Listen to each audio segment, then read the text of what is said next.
वल्लभा तीर्थ गोस्वामिने नमः।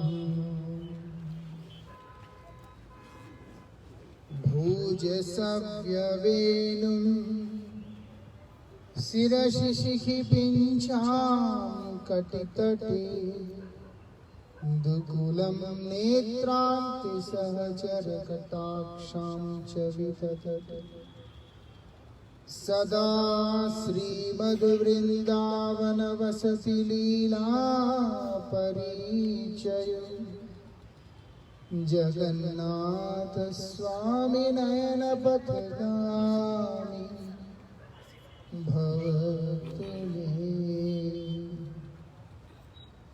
न वै याचे राज्यं न च कनकमाणिक्यविभवम् नायाचे अहं रम्यां सकलजनकाम्यां वरवधूं सदा काले काले प्रमथपतिना गीतचरितो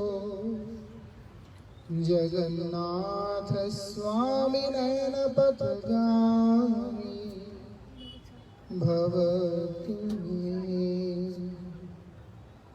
श्री कृष्ण चैतन्य प्रभु नित्यानंद श्री अद्वैत गदाधर श्रीवासादि गौर भक्तवृंद। हरे कृष्णा कृष्णा कृष्णा हरे हरे हरे राम राम राम हरे हरे। पतित पावन परम करुणामय परमाराध्यतम श्री गुरुपाद पद्म नित्य लीला प्रविष्टो विष्णुपाद अष्टोत्तर शतश्री श्रीमद् श्रील भक्ति वल्लभ तीर्थ गोस्वामी महाराज जी के अभय चरण असंख्य कोटि साष्टांग दंडवत प्रणाम करते हुए उनकी अहेतु की कृपा प्रार्थना करता। आज परमाराध्य श्री गुरुपाद पद्म की महती कृपा से आप उत्कलवासी भक्तवृंद के मध्य में आने का सुयोग प्राप्त हुआ है। जगन्नाथ के जो भक्त हैं वो उत्कल के ही हैं, चाहे वो विश्व में कहीं पे भी है ना, ये विशेषता है। जगन्नाथ देव के सेवक हैं, जगन्नाथ जी के जन हैं, उनके आश्रित हैं। और हम अभी बैठे हैं हैदराबाद में, लेकिन भक्त की ऐसी कृपा है वो हमें पूरी लेकर के पहुंच गए। अभी हम पूरी में हैं, क्यों? सामने जगन्नाथ विशेषता। जगन्नाथ कौन है? औदार्यमयी ठाकुर है। जगन्नाथ जी की बड़ी अद्भुत विशेषता है ना।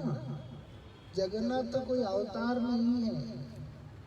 कई लोगों को लगता है कि जगन्नाथ एक अवतार है। जगन्नाथ तो अवतार नहीं है। जगन्नाथ कौन है? स्वयं कृष्ण। कैसा कृष्ण है? द्वारिका का कृष्ण है, लेकिन वृंदावन के भाव में है। ये विशेषता है द्वारिका में। इसीलिए श्री मंदिर को द्वारिका की तरह माना जाता है। जो नीलांचल है उसको द्वारिका माना जाता है, और जो सुंदरांचल है कौन सा? गुंडीचा मंदिर। जो गुंडीचा का मंदिर है उसको क्या माना जाता है? वृंदावन। इसलिए जगन्नाथ नीलांचल से सुंदराचल की यात्रा पे निकलते हैं। बड़ा अद्भुत है।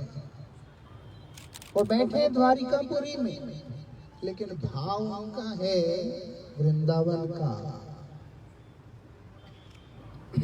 कैसे हो गया?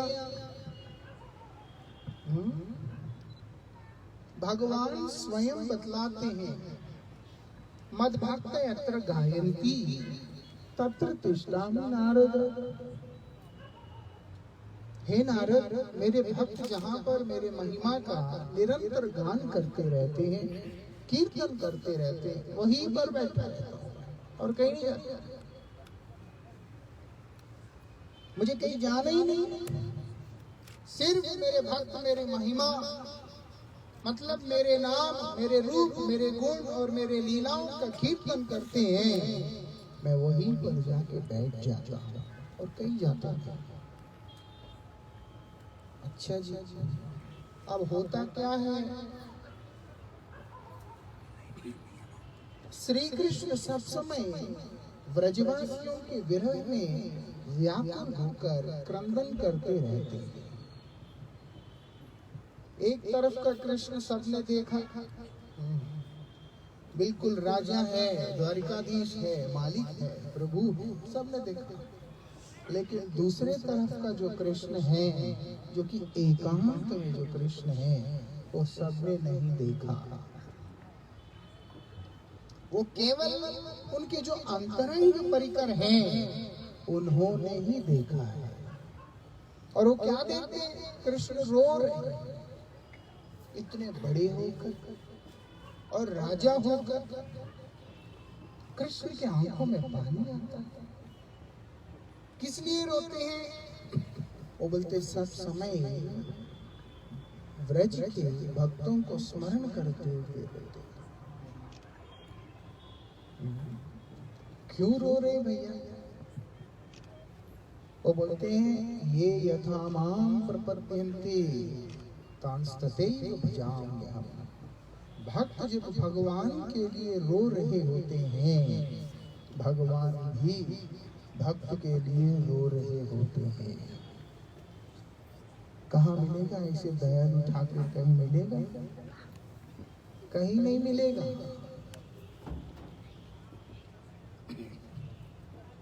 भक्त रो रहा है भगवान के लिए, और भगवान भी तांस्तथैव भजाम्यहम्।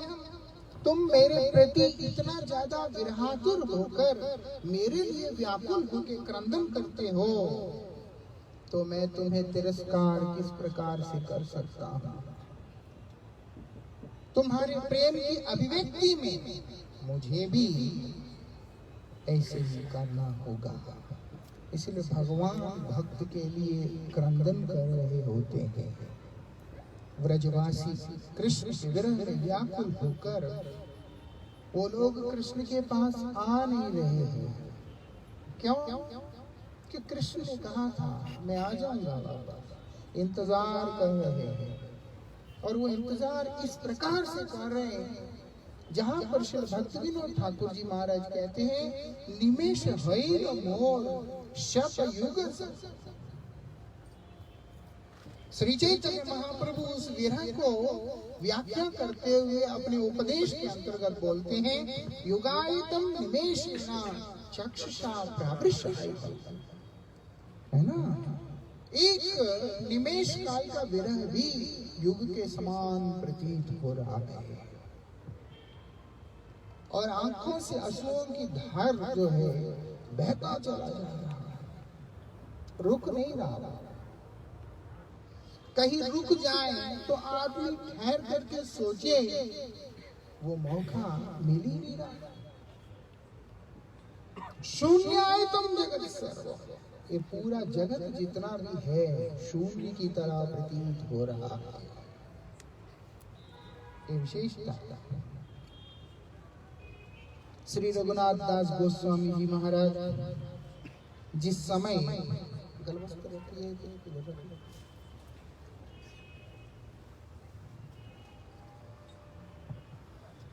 श्री रघुनाथ दास गोस्वामी जी महाराज जिस समय श्री चैतन्य महाप्रभु एवं श्री स्वरूप दामोदर गोस्वामी ने इस जगत से अपनी लीला को संवरण करने का लीला प्रकट किया, उसके बाद रघुनाथ दास गोस्वामी ने जगन्नाथपुरी को, उत्कल क्षेत्र को इस प्रकार से देखा कि मानो क्षेत्र तो निर्जन हो गया है, शून्य हो गया, यहाँ पे कुछ है ही नहीं, समर्पण होता ही नहीं। जो प्रभु के चरणों में जो व्यक्ति समर्पित हो गया, उसको उसका जीवन अंधकार के अतिरिक्त और कुछ दिखता नहीं है। इसलिए वो अपने प्राणों को त्यागने के लिए गोवर्धन की यात्रा में निकल पड़े कि मैं गोवर्धन में जाकर वहां से दृगपात करूंगा, गिरिराज जी से कूदकर अपने प्राणों को त्याग दूंगा। भक्त ऐसे ही होते हैं। आज भक्त भी ऐसे ही कर रहे हैं। शून्यायतम जगत सर्वम, ये संपूर्ण जगत उनको शून्य की तरह प्रतीत हो रहा, अंधकार की तरह प्रतीत हो रहा। किस लिए? गोविंद विरहीन, भगवान श्री कृष्ण चंद्र के विरह में। इसलिए वो लोग ना हिल पा रहे हैं, ना कुछ कर पा रहे, अपने आप को आश्वस्त करते हुए नित्य निरंतर कृष्ण विरह में व्याकुल होकर क्रंदन करते जा रहे हैं। इसीलिए उनके उस प्रेम के अभिव्यक्ति में यहाँ पर कृष्ण भी निरंतर विलाप करते जा रहे हैं। फिर भी कितना चतुर है कृष्ण, दिन में किसी को पता नहीं चलता, बड़े प्यार से सबके साथ अच्छे से मिल रहे, उग्रसेन को, वसुदेव महाराज को, देवकी मैया को, सुभद्रा को, हर एक को मिल रहे, रोहिणी माता को मिल रहे, सबको मिल रहे। लेकिन जब अपने अंतःपुर में जाते हैं, मथुरापुरी की ओर मुख करके, व्रजधाम की ओर मुख करके, हे सखे, हे राधे, हे मैया करके क्रंदन कर रहे होते हैं। कितने कितने दिन, कितने कितने रात, रुक्मिणी, जाम्बवती, सत्यभामा, कालिंदी, ये सारी जितनी भी महिषियां हैं, उनको सांत्वना देने का प्रयास कर रहे हैं, लेकिन होता ही नहीं। अब सभी के मन में आया, ऐसी क्या विशेषता है ब्रज में, ऐसी क्या विशेषता है ब्रज में कि कृष्ण इसको भूल नहीं पाते और हम उनको वो भुला नहीं पा रहे। इसको जानने के लिए वो लोगों ने सबने मिलके मीटिंग किया और करके किसको लिया? रोहिणी मैया को लिया कि आपको आना होगा। क्यों? वो एक ही साक्षी है ब्रजलीला का, इसलिए रोहिणी मैया को बुला लिया कि आपको आके हमें ब्रजलीला सुनाना होगा कि हुआ क्या वहां पे, क्यों कृष्ण ऐसे हो जाते हैं, हम उनको संभाल नहीं पाते हैं। रोहिणी ने कहा, माता ने, मैं सब सुना दूंगी, लेकिन एक शर्त है कि कृष्ण बलराम को यहाँ नहीं आने देना है। सोच लो। बोलते ये वो होने से रोकना मुश्किल है, सुभद्रा को रख देते हैं द्वार पर। ठीक है, सुभद्रा ऐसे हाथ दोनों करके खड़ी हो गई वहां, आने नहीं देना, चलो। अब रोहिणी श्री कृष्ण की और बलदेव की उस दिव्य लीलाओं का कीर्तन करना आरंभ किया। जो माता रोहिणी है, आज वो अनंत लीलाधारी गोविंद और बलदेव जी की जहां पर महिमा कीर्तन कर रही है, कौन रुक सकता है वहां पर?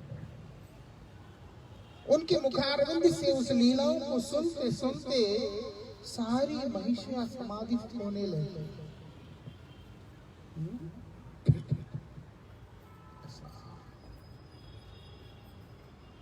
और इधर क्या होता है, वो जो शब्द है कृष्ण बलदेव के कान में चला गया। शब्द बहुत सूक्ष्म होता है, इसीलिए शब्द का जो गति है वो बड़ा ही तीव्र होता है। इसीलिए वो शब्द भगवान के कान तक पहुंच गया, बलदेव के कानों में पहुंच गया। जैसे ही उनके कान में पहुंचा, वो दोनों रह नहीं पा रहे, क्योंकि ब्रज उनको अपने आप इतना आकर्षित करता है कि ब्रज के बिना वो स्वयं नहीं रह पाते। रह तो रहे द्वारिका में, लेकिन आत्मा ब्रज में ही है। इसलिए अगर आप देखते हैं, अक्रूर के मन में था मैं कृष्ण बलदेव को लेकर के जा रहा हूं, है ना। जब अक्रूर जी संध्या कालीन समय में जमुना जी में स्नान करने के लिए उतरते हैं, वहां कृष्ण बलदेव को देखते हैं, और फिर बाहर निकल के देखते हैं तो रथ पे देखते हैं। क्योंकि कृष्ण बलदेव जो है गए ही व्रज से बाहर जाना है, लेकिन लीला जो प्रकट कर रहे हैं उसके अंतर्गत वो अभी द्वारिका में है। द्वारिका ना कृष्ण को अच्छा लगता है, ना बलदेव को अच्छा लगता है, ना सखाओं को अच्छा लगता है, ना श्री राधा जी को अच्छा लगता है, किसी को नहीं अच्छा लगता है। सखा भी बोलते यहाँ पर तो इतने सैनिक, इतने लोग, हाँ, हमारा कन्हैया कहाँ है? राधा रानी कहती कि तो जनारण्य है, ये नहीं, वृंदारण्य चाहिए। क्या है? यशोदा आदि जितने नहीं पसंद करते। तो जो आज कृष्ण बलदेव जब रोहिणी मैया के मुख से अपनी ही महिमा को श्रवण कर रहे हैं, रह नहीं पा रहे। मदभक्त यत्र गायन्ति, वो जो गायन्ति के अंदर क्या है? वीर्य है, बल है। कोई भी गा लेगा, बोलते ना, उसमें वीर्य होना जरूरी है। इसीलिए भगवान स्वयं माता देवहू जी को बतला रहे, सताम प्रसंगान मम वीर्य संविदो। आप क्या करिएगा? सताम प्रसंगान, सत्पुरुषों के पास जाके, मेरे भक्तों के पास जाके प्रसंगान चर्चा कीजिएगा।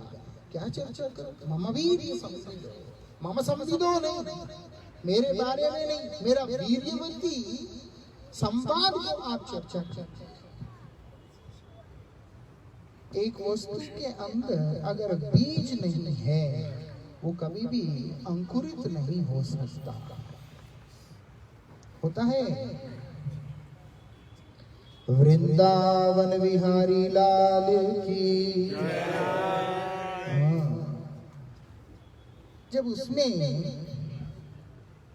बीज नहीं है, वीर्य नहीं है, प्राण नहीं है, वो अंकुरित हो ही नहीं सकता। जितना मर्जी धान हम लोग डाल लें, लेकिन उसमें जो बीज होगा वही अंकुरित होगा। ऐसे ही भगवान का कथा भी। इसीलिए व्यास जी महाराज को नारद जी बोल रहे, अवैष्णव मुखोत्कीर्णात् प्यूतां भागवतामृतम् श्रवणं नैव कर्तव्यम् सर्पोच्चिष्ट यथा पया। वैष्णव कौन है? भगवत पाद पद्म के अंदर जिसकी रति नहीं है, जिसकी मति नहीं है, और जिस व्यक्ति के वाणी के अंदर वो वीर्य नहीं है। वाणी में वीर्य कहां से आता है? जब भगवान हृदय में होगा तभी आएगा, है ना। होता तो इसलिए वो क्या कर रहे हैं? ऐसे जो व्यक्ति होते हैं वो बोलते हैं उनके मुखारविंद से, उनके मुख से भागवत को भी श्रवण नहीं करना है। मतलब भगवत कथा, हरि कथा को श्रवण नहीं करना, श्रवणम नहीं कर्तव्य। क्यों? बोलते सर्पोच्चिष्ट यथा पय। पय मतलब दूध। दूध को सांप ने मुख लगाया है, पान नहीं किया, मुख ही लगाया। गर्म था, मुख लगाया, मुंह जला, वो छोड़ के चला गया। लेकिन वो दूध को भी जिसने पिया वो भी अपने प्राणों से हाथ धो लेगा। अरे दूध है, बहुत पौष्टिक है, गाय का दूध है, सोने के बर्तन में रखा हुआ है। वो बोले क्या फायदा भैया, सांप ने मुख लगा दिया। ये विशेष। इसीलिए आज कीर्तन करने वाला कौन है? स्वयं माता रोहिणी। अब जब माता रोहिणी कीर्तन कर रही है, कृष्ण लीला को स्मरण करते करते करते वो स्वयं समाधि हो चुकी। यही विशेषता है। महिषियां समाधि हो चुकी। यशोदा भी जिस समय श्री कृष्ण के उद्देश्य से, श्री कृष्ण के निमित्त पे वो जो दही मंथन करती है ना, उस समय कृष्ण की ही लीलाओं का चिंतन करती है और वो स्वयं समाधि की अवस्था में पहुंच जाती है। कृष्ण की लीला ही कुछ। और आज जब शुद्ध भक्त भगवान की उस लीला का कीर्तन करता है, भगवान भी रह नहीं पाते हैं। इसीलिए श्री सच्चिदानंद भक्ति विनोद ठाकुर जी महाराज अपने कीर्तन के अंतर्गत बोलते हैं, पिया या प्रेम मत करी मोरे, सुनो निज गुण। अगर आप मेरे मुख से अपनी महिमा का गान सुनना चाहते हैं तो अपने प्रेम रूपी अमृत को मुझे पिला दीजिए एक बार। पीकर जब मैं उस प्रेम की उन्माद अवस्था में बैठूंगा और तब जब मैं आपका महिमा का गुणगान करूंगा, आप उसको सुनिए। क्योंकि प्रणय भक्त के द्वारा भगवान की महिमा का जहां पर कीर्तन होता है, वो स्वयं गोविंद को भी चंचल कर देता है। मालूम है? वो भगवान को भी चंचल कर देता, विचलित कर देता भगवान। ये विशेष भगवान की अपनी जो लीला इतना मधुर नहीं लगता है जितना कि उस लीला का कीर्तन उनके भक्त के मुख से सुन के उनको लगता है। मालूम है? श्री कृष्ण का अपनी जो महिमा है वो कृष्ण को स्वयं पता नहीं होता। जब भक्त के अंदर देखते हैं तब उनको मालूम होता है कि अरे बड़ा अद्भुत महिमा है। इसका प्रमाण क्या है? श्री चैतन्य महाप्रभु स्वयं ही इसका प्रमाण है। श्री राधा जी का प्रेम को देखने के बाद श्री कृष्ण के हृदय में आया कि इस प्रकार का प्रेम है, और इसको आस्वादन करने वाली श्री राधा जी, उनका इस प्रकार का भाव है, ये मुझे भी आस्वादन करना है ना। उसी इच्छा से स्वयं ब्रजेंद्र नंदन श्री कृष्ण अपने ही नाम को जापते हुए, राधा रानी का भाव का अनुगत्य करते हुए गौर रूप में इस धराधाम में अवतीर्ण हुए। देख उसकी प्रेरणा कहां से? श्री राधा जी के कृपा से। और आज रोहिणी यहाँ पर कीर्तन कर रही है, जगन्नाथ कैसे रह ले शांत, कृष्ण कैसे रह ले शांत, वो नहीं रह पा रहे। और अभी वो दौड़ते हुए आ रहे हैं, दौड़ते। अब जब दौड़ते हुए आ रहे वहां पर अंतपुर के द्वार के आगे सुभद्रा ने उनको रास्ता रोक लिया, छोटी बहन। अब तीनों वहां पर रुककर वो लीला को सुन रहे हैं। सुभद्रा भी समाधिस्थ हो गई,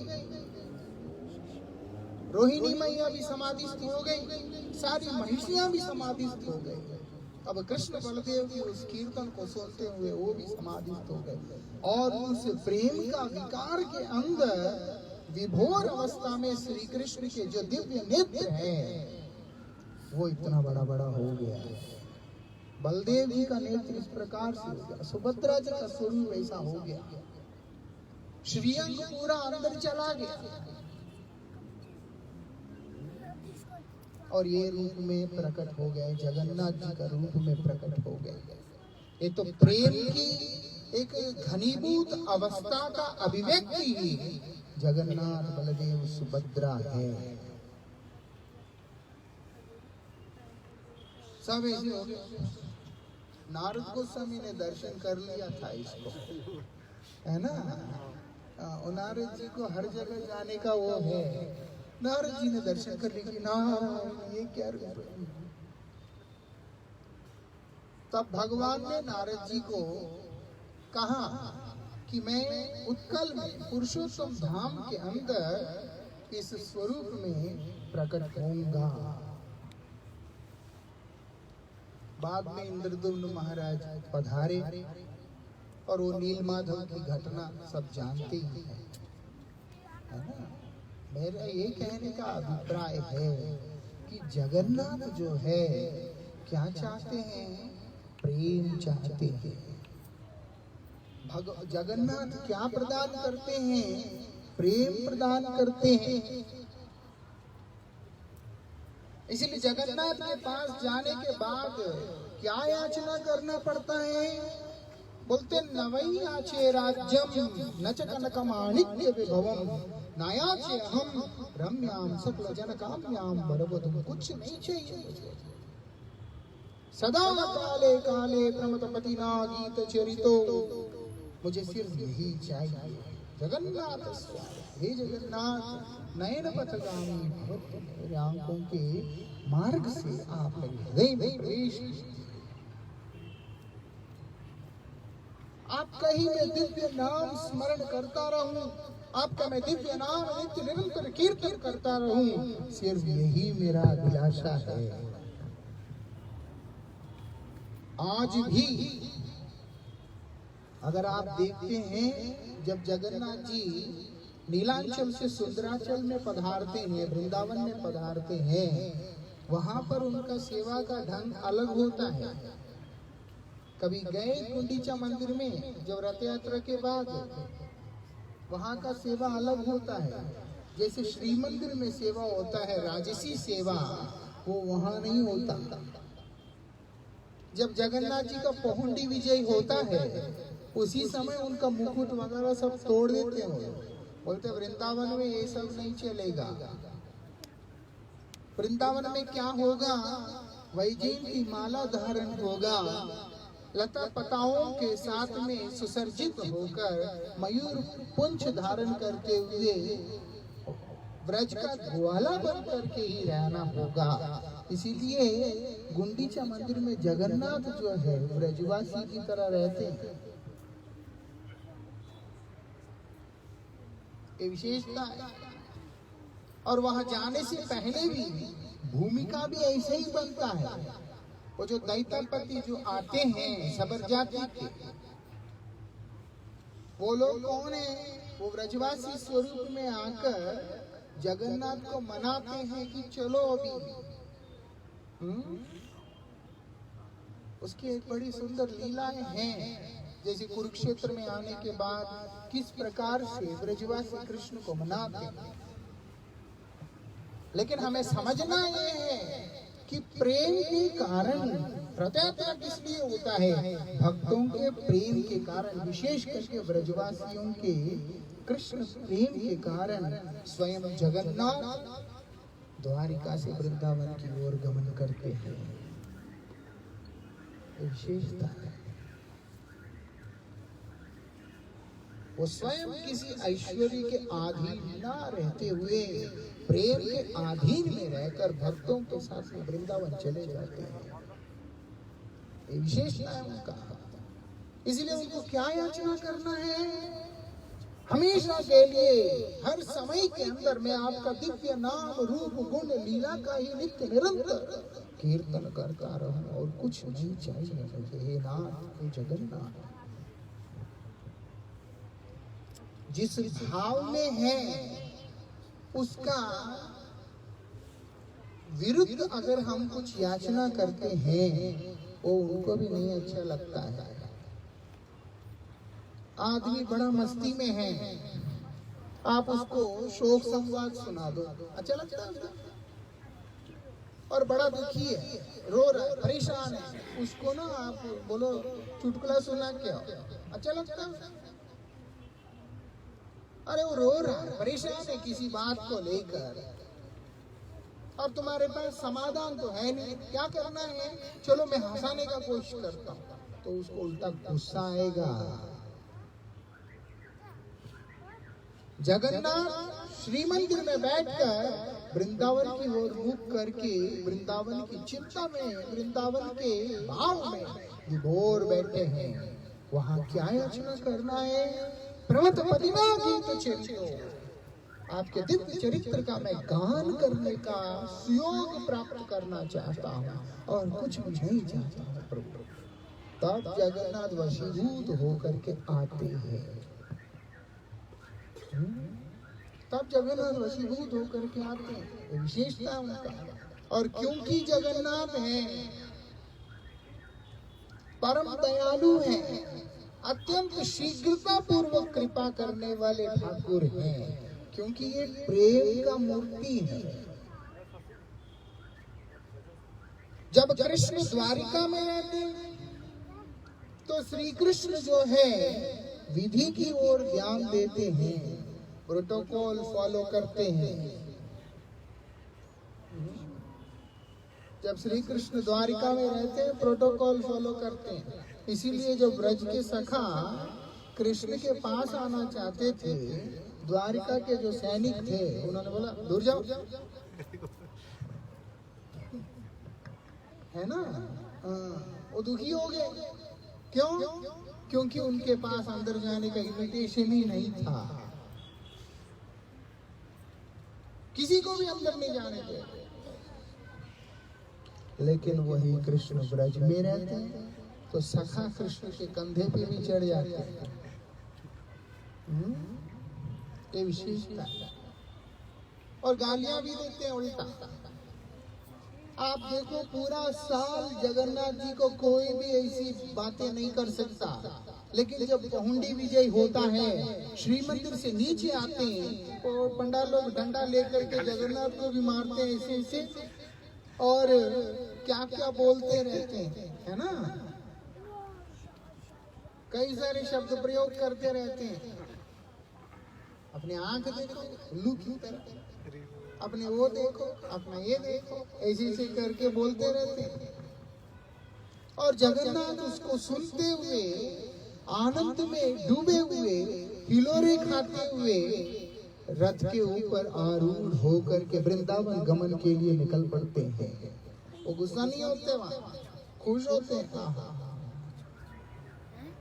क्या बोल रहे हैं? जो मेरा प्रिय है उसकी जो भर्त्सना है वो भी मुझे वेद स्तुति से भी ज्यादा प्रिय लगता है।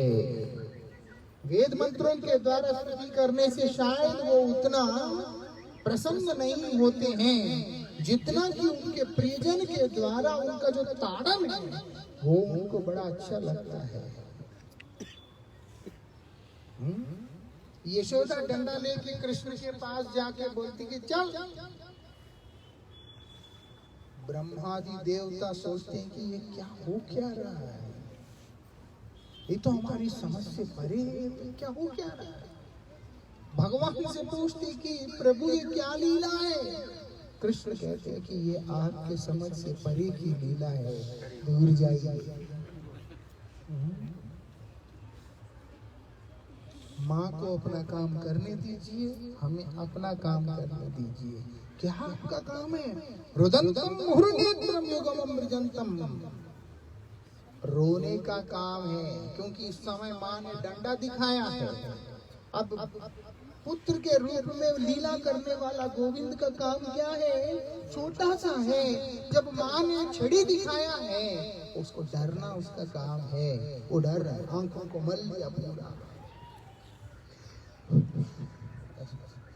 सारे देवता सोच रहे कि हो क्या रहा है, क्यों?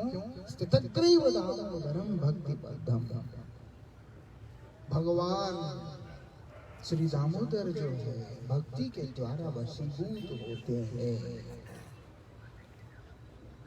यही विशेषता है। वो जगन्नाथ जो है वो भक्ति के द्वारा वशीभूत हो जाते हैं, और इसके बाद भक्त जैसा शासन करे उसको वही अच्छा लगता है। इतना अच्छा लगता है वृंदावन में रह के वापस नहीं आते। लक्ष्मी जी घबरा जाती है कि अरे इतना समय हो गया, वापस नहीं आया, क्या आएगा नहीं, अब वही रह जाएगा। ये सोचकर हेरा पंचमी के दिन वो गुंडीचा मंदिर की ओर निकल पड़ती है, बड़े साज बाज के साथ में, ये बोल के कि वापस लेके आऊंगी। लेकिन अंदर भी नहीं आने देती, बोलती कि जाओ, तुम्हारा काम नहीं है यहाँ पे, है ना। आज भी आप वृंदावन जाते हैं, बेलवन में बैठकर वृंदावन की ओर मुख करके तपस्या कर रही है हाथ जोड़ के कि मुझे वृंदावन जाना है। और उत्कल देश के अंदर पुरुषोत्तम धाम में भी वहां पर श्री मंदिर से निकल के जब वो गुंडीचा में आती है, उनको अंदर नहीं आने देते, बोलते ना, क्योंकि वृंदावन में ऐश्वर्य नहीं चलता है, वहाँ सिर्फ और सिर्फ माधुर्य चलता है, वहाँ सिर्फ और सिर्फ प्रेम चलता है। और वो प्रेम का ही घनीभूत मूर्ति, औदार्य मूर्ति है जगन्नाथ। इसीलिए जगन्नाथ को प्रसन्न करना बहुत आसान है। द्वारिकाधीश को प्रसन्न करना इतना आसान नहीं है। जगन्नाथ को प्रसन्न करना बहुत आसान है। क्यों? क्योंकि वृंदावन का कृष्ण है और उनको प्रसन्न करना बहुत आसान है। क्यों? सबसे ज्यादा भोलापन, मासूमियत और माधुर्य उन्हीं के अंदर में है। इसलिए बोले मैं कुछ नहीं चाहता आपसे, मैं कोई जागतिक इच्छा नहीं है, मेरा इस संसार का कोई वांछा नहीं है, ना धनम न जनम न सुंदरी कविताम वा जगदीश का, कुछ नहीं चाहता मैं ऐसे। क्या चाहिए भैया फिर? मम जन्मनि जन्मनीश्वरे भवता भक्तिर अहेतु, बस अहेतु की भक्ति जो है आपका मेरे हृदय के अंदर जागे, हर क्षण जागे, यही मेरा अभिलाष है। अहेतु की मतलब क्या है? कृष्ण हेतु की, प्रेम हेतु की। वहां पर हेतु केवल आपका प्रेम है, आपकी सेवा है, इसके अतिरिक्त और कुछ भी नहीं है। ये विशेषता है। इसीलिए बोल रहे हैं कुछ भी नहीं चाहता। क्या चाहिए? धन जन नहीं मांगू कविता सुंदरी, शुद्ध भक्ति देह मोरे कृष्ण कृपा कोरे। हे नाथ, आप मुझ पर कृपा करके केवल मात्र शुद्ध भक्ति प्रदान करें बस। कौन सी भक्ति? जिस भक्ति के द्वारा आपको आकर्षित किया जा सकता है, जिस भक्ति के वशीभूत होकर अनंत ब्रह्मांडों के नाथ हैं आप, फिर भी अपना इस प्रकार का स्वरूप को बना लिया। जिस भक्ति के द्वारा वशीभूत होकर आप अपने उन भक्तों के पीछे निकल पड़ते हैं। ऐसी भक्ति मुझको प्रदान करने का कृपा कर, और कुछ मैं आपसे याचना नहीं करता। नवी राज्यम, मैं कोई राज्य की कामना नहीं करता, कुछ भी नहीं चाहिए, ना किसी प्रकार का जागतिक सुख सुविधा को भी नहीं चाहता, लेकिन मुझे सिर्फ और सिर्फ आपके श्री चरणों में अहेतु की भक्ति, वही मुझे प्राप्ति हो। मैं इसके अतिरिक्त किसी चीज की कामना नहीं करता प्रभु। ये विशेषता है। और जगन्नाथ प्रदान भी करते हैं, क्योंकि वो इस समय उस प्रेम के ही भाव में है।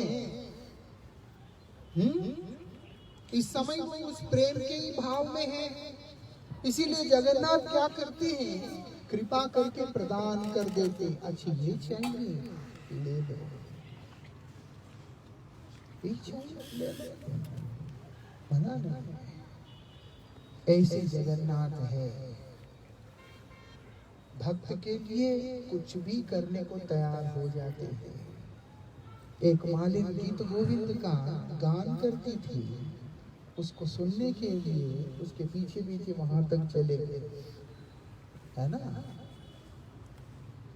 राजा आके देखता धूल लगा हुआ है, कपड़ा फटा हुआ है, क्या चक्कर क्या है, हाँ हुआ क्या है। तब जगन्नाथ राजा को कहते हैं कि देखिए वो जो गीत गोविंद था उसको सुनना हमको बड़ा अच्छा लगता है, इसीलिए हम वहां चला गया, भक्त का दोष नहीं है। राजा ने फिर तब से गीत गोविंद, ताकि जगन्नाथ को कहीं जाना ना पड़े, इसीलिए मंदिर के अंदर ही गीत गोविंद का व्यवस्था किया। चलो ये तो बात है। होता क्या है, एक पुजारी जगन्नाथ का सेवक राजा को फूलों का हार दे देता है और उसके अंदर केश आ जाता है,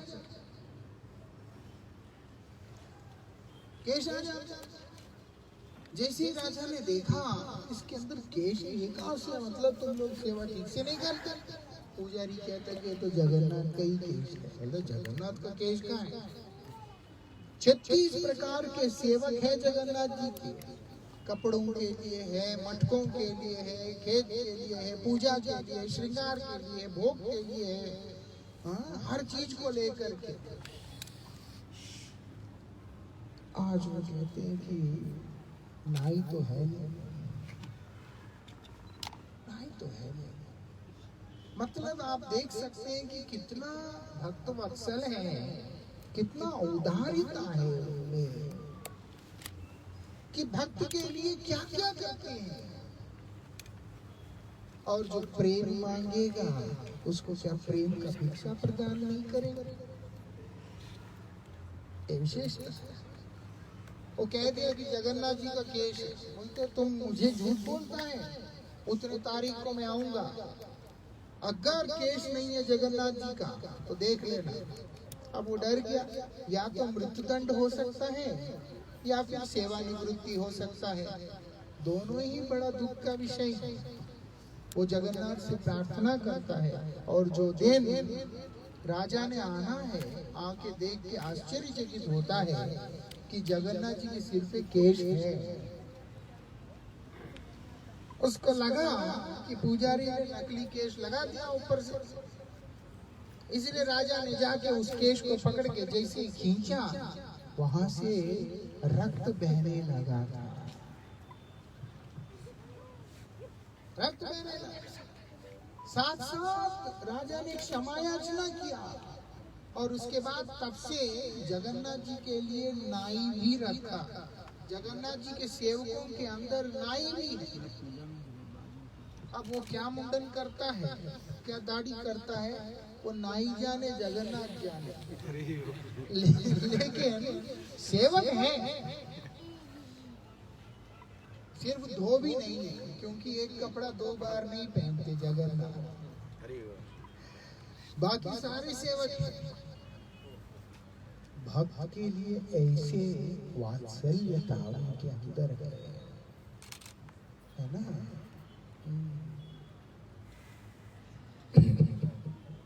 जो हो ऐसे हमारे जगन्नाथ देव है, उनका श्री चरणों में हमारा रति हो, उनके श्री चरणों में हमारा मति हो। जगन्नाथ का कृपा होने से उस प्रेम का आस्वादन करने का सौभाग्य हमें प्राप्त होगा। श्री राधा और श्री कृष्ण के मध्य में जिस प्रकार की लीलाएं हैं, रथ यात्रा के समय की श्री चैतन्य चरितामृत में उल्लेखित है और भी ग्रंथों में वर्णित है बड़े सुंदर तरीका से। वो सब ये चर्चा का विषय नहीं है, लेकिन संक्षिप्त में मैं इतना जरूर कहना चाहूंगा, जगन्नाथ देव का कृपा होने से प्रेम का प्राप्ति होगा। ऐसा प्रेम जिसके कृपा से स्वयं भगवान वशीभूत होते हैं। क्या बोल रहे वो? नासाधयेत माम योगो, योग के द्वारा तुम मुझे साध लोगे, मुझे प्राप्त कर लोगे, ये नहीं हो सकता। नासांख्या, सांख्य साधन के द्वारा तुम मुझे प्राप्त कर लोगे, नहीं हो सकता। ना स्वाध्याय तपस्यागात, स्वाध्याय के द्वारा, तप के द्वारा, त्याग के द्वारा मुश्किल है, संभव नहीं। फिर साधयेत यथा भक्ति विमूर्जित, मम ऊर्जिता भक्ति जो है उसके द्वारा तुम मुझे सिद्ध कर सकते हो। भगवान को आकर्षित करने वाला भक्ति कौन सा है? वो बोलते हैं प्रेम भक्ति। प्रेम भक्ति जहाँ पर है वहीं पर भगवान को आकर्षित करने का जो गुण है वो प्रकट होता है। वो प्रेम भक्ति का जो अमृत है उसको पान करके उन्माद स्थिति में पहुंचा हुआ भगवान का स्वयं स्वरूप जगन्नाथ स्वरूप है ना। भक्तों के द्वारा उनका दिव्य महिमा का कीर्तन करने पर जो अमृत प्रकट हुआ, श्रीमद् भागवत में क्या है बोलते, ब्रह्मसूत्रों का अर्थ है, वेदांत का अर्थ है, उपनिषदों का तात्पर्य हर चीज है, लेकिन वो रसमय कब हुआ? सुखमुखार अमृत द्रव्य संयुतम। शुकदेव जी का श्रीमुख से जब निकला परीक्षित के सभा में, तभी वो अमृतमय हुआ। उसके पूर्व में व्यास जी ने उसकी रचना कर दिया है। भगवान की कृपा से उनके अंदर जो शक्ति का संचार हुआ, उसके माध्यम से उन्होंने श्रीमद् भागवत को प्रकट कर दिया। लेकिन उसके वो रसमय कब हुआ? जो मुहूर्त में शुकदेव गोस्वामी ने परीक्षित महाराज के सभा में कीर्तन किया था, तब हुआ। इसीलिए व्यास जी स्वयं बोल रहे हैं, निगम कल्प तरोर गलितम फलम सुखमुखार अमृत द्रव्य संयुतम। भक्त के मुख से निकलने के बाद उसका रस और वर्धित होता है। हर जगह पर पान करने वाले जो लोग होते हैं वो उस स्तर के नहीं होते, लेकिन आज माता रोहिणी कीर्तन कर रही है, स्वयं जगन्नाथ उस अमृत को पान कर रहे हैं। उसको परोसते हुए माता रोहिणी प्रेमोन्माद में बैठी हुई है, उसका पान करते हुए स्वयं भगवान प्रेमोन्माद में बैठे हुए हैं। अब बीच में जो लोग घुस के उस अमृत को प्रार्थना करते हैं कि थोड़ा एक बूंद मुझे भी दे दीजिए, उसका जन्म वो धन्य कर देते हैं। इसीलिए बता दिया। क्या बता दिया? जगन्नाथ जी का अष्टकम में बता दिया उधर, हरत्वम संसारम धृततरम असारम सुरपते, हरत्वम पापानां विकटिम अपारम यादवते, अहो दीन अनाथ निहित चरणों निश्चितमिदं जगन्नाथ स्वामी में। और कुछ चाहिए, कृपा कर देगा। ऐसे है ना, ऐसे जगन्नाथ है, यहाँ विराजमान है। उनका कृपा हम पर हमेशा बरसती रहे, यही प्रार्थना। अभी हम लोग संकीर्तन करेंगे, संकीर्तन के साथ में विश्राम।